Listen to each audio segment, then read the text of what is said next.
নমস্কার বন্ধুরা, পম্পার কিচেনে আপনাদের সকলকে স্বাগত। আজ আমি সাবুদানা দিয়ে অপূর্ব স্বাদের একটা লাড্ডু মিষ্টির রেসিপি আপনাদের সাথে শেয়ার করব।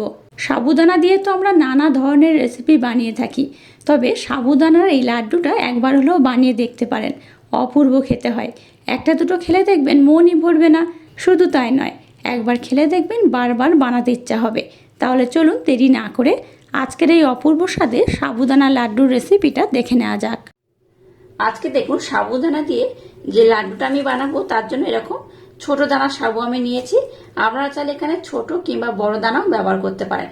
তো সাবুদানা কিন্তু একটা খুব বড় আছে, একটা মিডিয়াম আছে, একটা ছোট আছে। একদম দানা দানা একটা ছোট সাবুদানা থাকে। তো আপনারা যেটা ইচ্ছা সেটা দিয়ে কিন্তু আজকে যে লাড্ডুটা বানাবো আপনারা বানাতে পারেন। কোনো রকম সমস্যা হবে না, শুধু জাস্ট একটু দেখার একটা ব্যাপার থাকবে। তো যাই হোক, দেখুন আমি এরকম ছোট সাবুদানাটা নিয়ে নিয়েছি। এবার এই সাবুদানাটাকে পাত্রের মধ্যে আমি ঢেলে নেব। এবারে সাবুদানাটাকে আমি 3 থেকে 4 বার জল পাল্টে পাল্টে খুব ভালোভাবে কিন্তু ধুয়ে নেব।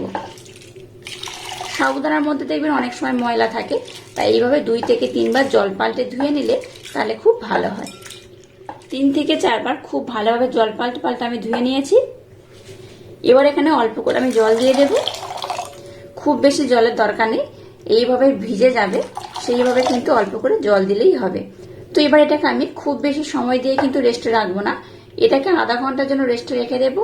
তাতে করে দেখবেন এই সাবুদানাগুলো কিন্তু ভালোভাবে ভিজে যাবে। তো খুব ভালো একদম নরম করার যেমন দরকার নেই, আবার শক্ত থাকলেও হবে না। তাই এটাকে কি করবেন, আধা ঘন্টার জন্য ভিজে রাখলে দেখবেন যেটা অনেকটাই কিন্তু নরম হয়ে যাবে। তো আধা ঘন্টা পর আমি আবার ফিরে আসছি, ততক্ষণ এটা ভিজতে থাকুক। দেখুন সাবুদানা কিন্তু বেশ ফুলে গেছে, আর ফুলে দেখুন কতটা বড় হয়ে গেছে, এই দেখুন। আর নরমও হয়ে গেছে, দেখে বুঝতেই পারছেন, আমি দেখাচ্ছি দেখুন। এটা কিন্তু বেশ ভালোভাবে নরম হয়ে গেছে আর জলটাকে অ্যাবজর্ব করে নিয়েছে। তবে এই যে বাকি একটু জল রয়েছে এটাকে কিন্তু ঝরিয়ে নেব। একটা ছাঁকনির মাধ্যমে খুব ভালোভাবে জল ঝরিয়ে নিলেই হবে। তো আমি খুব ভালোভাবে এটাকে ছাঁকনির মধ্যে দিয়ে সুন্দর করে জল ঝরিয়ে নেব। এবার দেখুন গ্যাসটা জ্বেলে দিয়ে একটা ফ্রাই প্যান বসিয়ে দিয়েছি। এর মধ্যে এবার 4 থেকে 5 চামচের মতো ঘি দিয়ে দেব। ঘির পরিমাণটা কিন্তু একটু বেশি লাগবে।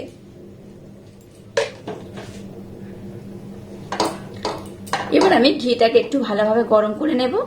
একটু ঘির পরিমাণটা বেশি দিলে কি হবে, আজকে যে লাড্ডুটা বানাবো একদম পারফেক্ট হবে। আর একটু বেশি করে ঘি দিলে কি হবে, এই লাড্ডুটা খেতেও কিন্তু বেশ ভালো লাগবে। ঘিটাকে দেখুন একটু ভালোভাবে আমি গরম করে নিয়েছি।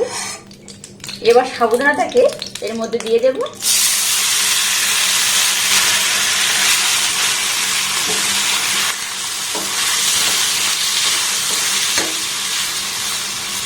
গ্যাসের ফ্লেমটাকে একদম লো দিয়ে এই প্রসেসটা কিন্তু করতে হবে। সাবুদানাটাকে কিন্তু আমি খুব ভালোভাবে জল ঝরিয়ে নিয়েছি। আর এবার ঘির সাথে এটাকে একটু ভালোভাবে নাড়াচাড়া করে নেব। প্রথমে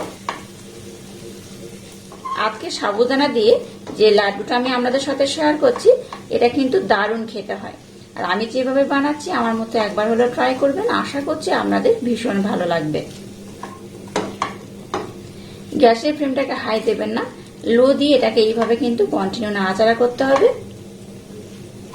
এবার দেখুন যে বাটি মাপ করে আমি সাবুদানা নিয়েছিলাম 1 বাটি, সেই বাটি মাপ করে হাফ বাটি এখানে আমি চিনি ব্যবহার করব। মিষ্টির পরিমাণটা কিন্তু আপনারা একটু কম বেশি করে দিতে পারেন। গ্যাসের ফ্লেমটাকে লো রেখে এটাকে এইভাবে কিন্তু কন্টিনিউ নাড়াচাড়া করতে হবে। এইভাবে কন্টিনিউ নাড়াচাড়া করতে করতে দেখুন সাবুদানাগুলো কিন্তু কালার দেখুন চেঞ্জ হয়ে যাচ্ছে।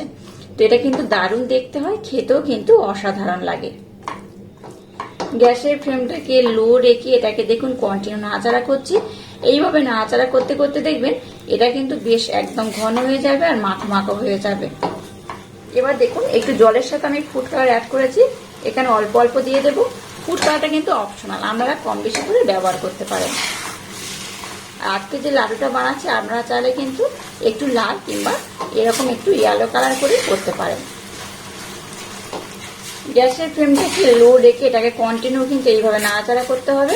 এটা নাড়াচাড়া করতে করতেই দেখবেন অনেকটা কিন্তু ঘন হয়ে যাবে। এই পর্যায়ে দেখুন কিছুটা কাজু বাদাম আমি টুকরো টুকরো করে কেটে নিয়েছি, সেটাকে দিয়ে দেব।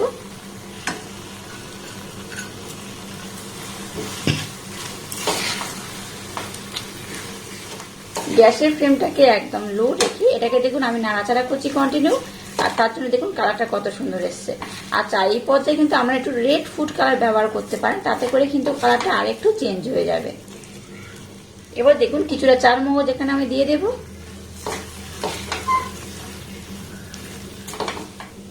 আচ্ছা, আমাদের দেখানো হয়নি, এখানে কিন্তু আমি 1 ফোঁটা রেড ফুড কালার ব্যবহার করেছি। ইয়ালো তো দিয়েছি, আর রেড ফুড কালার আমি 1 ফোঁটা দিয়েছি। তাতে করে দেখুন কালারটা কিন্তু আরো চেঞ্জ হয়ে গেছে, যেমন লাড্ডুর কালার হয় সেই রকম কিন্তু হয়ে গেছে। আর এটা কত সুন্দর দেখতে হয়েছে দেখুন। এটা কিন্তু একদম পারফেক্ট ভাবে হয়ে গেছে।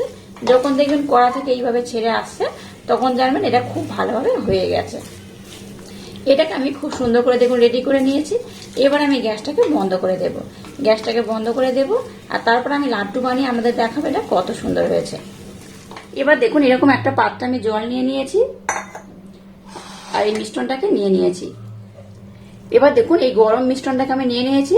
এটা কিন্তু বেশ গরম রয়েছে, আর এই গরম অবস্থায় কিন্তু এটাকে হাতের মধ্যে এইভাবে গোল করে নিতে হবে। খুব ঠান্ডা করলে হবে না, এরকম গরম থাকবে, এটাকে এইভাবে কিন্তু গোল করে নিতে হবে। এই দেখুন একদম লাড্ডুর শেপ হয়ে গেছে। একটু ছোট বড় করে করলেও হবে। এইভাবে দেখুন আমি সবগুলোকে সুন্দর করে বানিয়ে নেব। আবার দেখুন হাতের মধ্যে একটু জল নিয়ে নিলাম। একটু জল নিয়ে বানালে তবেই কিন্তু লাড্ডুটা বানাতে একটু সুবিধা হবে, নতবা কিন্তু বেশ গরম থাকে, তো তাই হাতের মধ্যে কিন্তু একটা গরম ভাব লাগার সম্ভাবনা থাকবে। তাই এইভাবে একটু হাতের মধ্যে জল নিয়ে এইভাবে গোল করে নেবেন, তাতে করে কিন্তু লাড্ডুগুলো একদম পারফেক্ট হবে।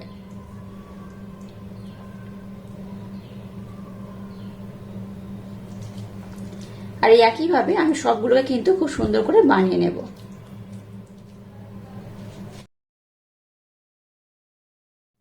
দেখুন সমস্ত লাড্ডুগুলোকে আমি রেডি করে নিয়েছি, আর কত সুন্দর দেখতে হয়েছে দেখুন।